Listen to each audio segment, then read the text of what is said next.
Hey guys, welcome back to my channel. I hope you guys are doing well. It feels good to say that I haven't sat down with you and talked with you guys in so long. Oh, hi Pet. Hi Pet. Oh, hello. But yeah, I haven't been uploading that much to YouTube during quarantine, and for that I really apologize. It's important for me to really just want to film. Also, my mental health, it's been okay. I have my up and down days, and every time I say on my YouTube channel that my mental health has been good, the next day it gets like horrible. So I've had some really anxious days, but overall, you know, I'm trying to stay positive. Things could be a lot worse. I'm very grateful for everything in my life. So I want to do a more updatey vlog or even a sit down video or something talking more about, you know, what's been going on in my life, what's new. Honestly, nothing crazy. My life is pretty boring. I like it that way. I like when my life is boring. I want to talk about eating in quarantine. I filmed a what I eat in a day, which we'll get into.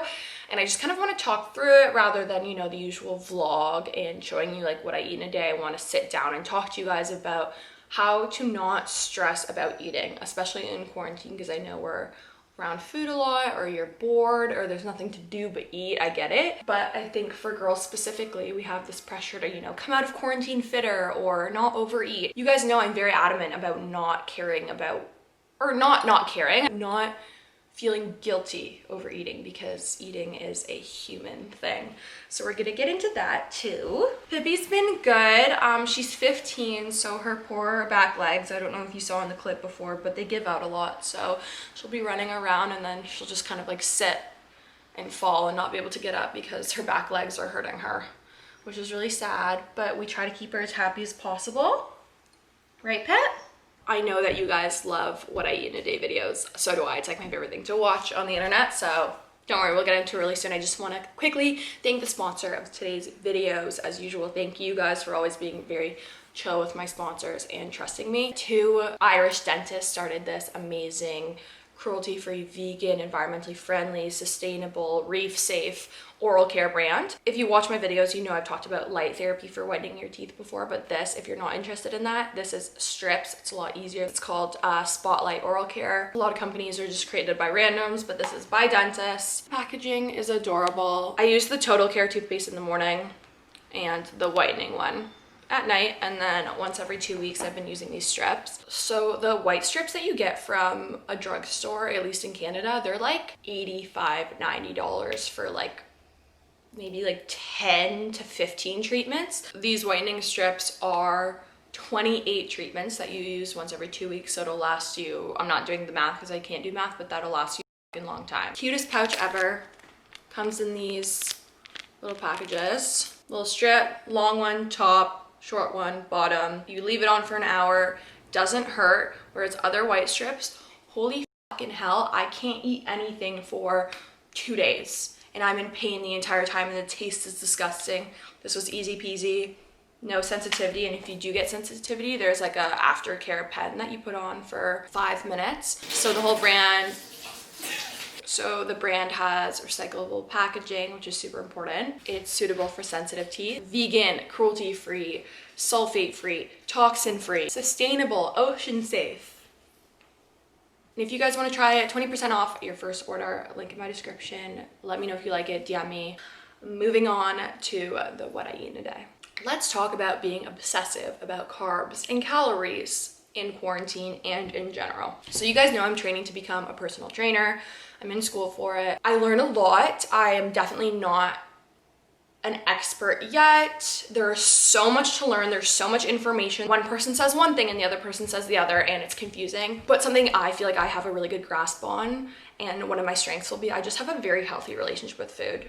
If you watched my Why Being a Model Sucks, I know a lot of you have come from that video. You know that I had a bad relationship with food for a small amount of time when I was younger. I know what it's like to be scared of food, to be scared of calories, to really, really restrict, to think that food is the enemy, which is so sad because food is how we survive. Without food, we don't survive. Food makes us happy. Food is a social activity. You can get very obsessive with it. It shouldn't be, you know, your therapy. Like food should not be what you do when you're sad, but there is a way to have a healthy relationship with food. And specifically carbs, I find there's this weird vendetta against carbs that girls fucking are so scared of carbs. Carbs are the enemy, carbs make you fat, when that's just simply untrue. They actually work. Do you want one? Sure. And I like the sensitivity because... You like sensitivity? No, like that's a good idea. Oh, the white. I got stuff from the dentist and I was like, dope, this will be awesome. And did it hurt? I can't drink fucking like no. water the next. Okay, Abby's done being loud as fuck in the kitchen, so I think... Just eat clean food. Vegan, obviously. Yeah. When people like ask me, how do I blah blah blah, gain muscle, lose fat, whatever, and they're eating like dairy and dead animals, like I just don't know what to tell you, you know what I mean? Like when people get like obsessive about, you know, I can only eat whole base foods, I can't have pasta and bread. I think it's a balance of getting enough nutrients and protein and fat, of course, but our bodies need carbs. All of our bodies run off of glucose, and the whole keto diet is so bullshit and it's really bad for you. I actually learned about this in school. Unless you have type 2 diabetes or you literally don't move, like you sit at an office 9 to 5, you don't go to the gym, you don't go on a lot of walks, that's the only diet keto is going to be good for. By the way, keto is like a no carb diet. You need fuel, you need energy, you need to have enough energy to want to work out, to go on walks. If you're feeling really lazy, you're probably not eating enough good carbs. And I don't like to put food groups into good or bad. I think that's an unhealthy way of looking at life, but a good carb, for lack of a better term, like a healthy, slow releasing carb is like a sweet potato, quinoa. Quinoa is actually a complete protein, fun fact. Brown rice. I eat a lot of simple carbs as well because they make me feel good. If you don't feel good after you have bread or white rice, then don't eat bread or white rice. But if you feel good, A+. I find the more you don't let yourself eat the foods you want to eat, the more you're gonna want them. Of course, that doesn't equate, that's like different from like dairy and meat. People want dairy and meat. There's a million different reasons why you shouldn't do that for like more than just body, like ethics and stuff. I'm talking about like, you know what? I really want a fucking bagel and cream cheese, vegan cream cheese. I really want a bagel this morning, but you know what? No, bread is bad. You're going to crave that bagel all day. You may as well just eat the effing bagel and pair it with a smoothie. So if you eat carbs with fat and protein, the actual carb will digest slower. So it's all about like not food combining, that's bullshit, but complete meals. When you hear balanced meals, that's actually accurate. So if you pair your bagel and vegan cream cheese with a smoothie that has peanut butter and protein powder in it, that will satiate you a lot longer. So you won't feel the need to have 3 bagels. You know what I'm saying? So this day specifically was a day after eating really badly the day before. And something I want to get into your guys' minds is not punishing yourself. So I get a lot of questions. What do you do when you overeat? You just eat normally. Your body can bounce back. And if you do the whole eat too much one day and then not enough the next day, your body, your metabolism's gonna be like, what the fuck? Your body can handle a day of overeating. It is okay. You don't need to beat yourself up. You don't need to starve yourself the next day. Just go back to normal. Something I have been doing is trying to drink a lot of water when I first wake up, because that's something I'm pretty bad at. I'm not great at drinking enough water, so it's a personal goal. I always make a green tea. You guys know this. I've also been really into matcha, but I ran out, so today it was just a green tea. And then I had my bagel. It's from Bloomers, this amazing vegan bakery in Toronto. It's fucking insane. I had it with avocado, so fat, and I sprinkled hemp hearts and salt and pepper on top. So the hemp hearts had a little bit of protein. This meal definitely could have and should have been higher in protein, but you know what? I was in the middle of school. I was hungry. I just needed something. And I also, my friend Jess and I are the exact same way. If we don't have carbs in a meal, we feel like we're gonna puke. Like, I can't have a salad for lunch. Like, I need a salad and something else. So I've been trying to stay active during quarantine, and I know a lot of us don't have home gyms. If you do, I'm so jealous, but I don't. I do have dumbbells and resistance bands and stuff, so I've been trying to get in workouts and just also go on walks, just keep your body moving. So when you have errands to do, rather than taking the car, just walk. So I had to go to the post office, so after breakfast I went on a nice little walk. It just not only burns calories, but more importantly just keeps your body moving, and that's really important for your muscles and mental health, everything. I probably have kombucha like every day, every other day. I love it. GT Dave's always. If you watch Cody Co, you know. If you don't, figure your shit out. Kombucha is just really good for your gut health, and it also just tastes really good. I like GT's because it's authentic and there's no added cane sugar, which I find most kombucha brands have added cane sugar. So it's just like little things that you can switch out in life. Like, I'm not obsessive about sugar. Like, if there's a piece of candy there and I really want a piece of candy, I'm gonna eat it. But over time, when you eat healthier-ish, you just crave good food. You don't really crave like candy. I had a little workout after my bagel and kombucha. I think I did abs this day, like abs and arms and cardio. So I did like skipping and a workout video. I'll link my favorite ab workout down below that I just follow along. It's better than me trying to do one for you. That's really just not my vibe, is like follow along workouts. There's just really good ones out there, so whatever. But I've been trying to get in more protein. That's something I'm really bad at, and I've noticed that my muscles don't grow nearly as fast when I'm not eating as much protein. So I made a little smoothie and also get some veggies in there. So this smoothie was protein powder, ice, banana, kale. I think there was a bit of mango in there. Peanut butter, hemp hearts, oat milk. There's a mix of veggies, carbs, a bit of fruit, protein, fat. It's like a really well-balanced smoothie. I actually had to go back to the post office, so I went on another little walk. Once again, just staying active. I'm not weird about it. I don't feel like walking off my calories. It's not that, it's just staying active. I got a soy milk latte, iced latte from Starbucks. This is for no specific reason. I usually just don't add sweetener in my Starbucks lattes. I usually put in stevia, which I know fake sweeteners aren't necessarily health foods, but I drink Starbucks drinks like every other day, once a day, and I only put like one stevia in, so it's not a big deal. And just a little hint, rather than getting the almond milk or the coconut milk at Starbucks, get the soy milk, because there's like 10 grams of protein in that, which is underratedly a lot. I know there's a lot of iffiness around soy, but if you actually look into it, you have to have a crazy amount of soy for it to really affect you, unless you're allergic to soy, of course.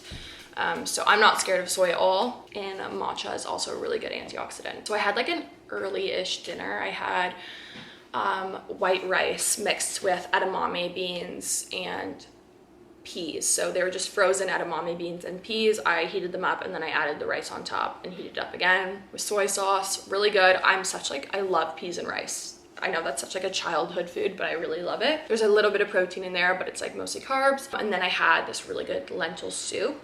Just had some extra veggies in there, and lentils are a really good source of iron and protein. And then I had a Larabar. Oh, Pip, no scratching, girl. Larabar came out with a protein bar. It tasted okay. I'd give it like a 6 out of 10, whatever.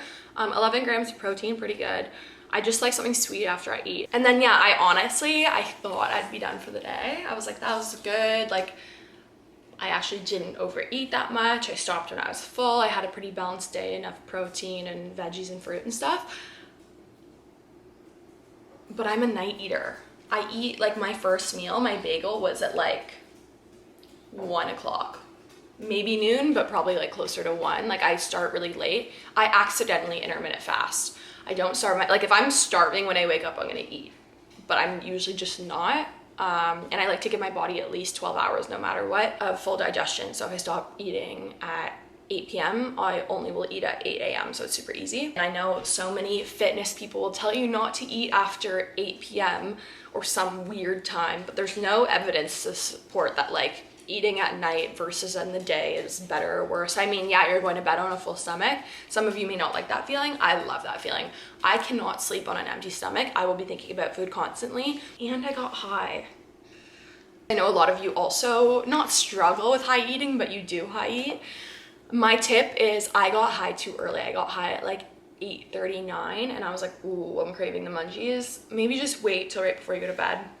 But once again, this video is about not beating yourself up, and it's very, very normal to be hungry and eat at night. And honestly, this day I ate a lot less calories than I normally would. So I wasn't worried.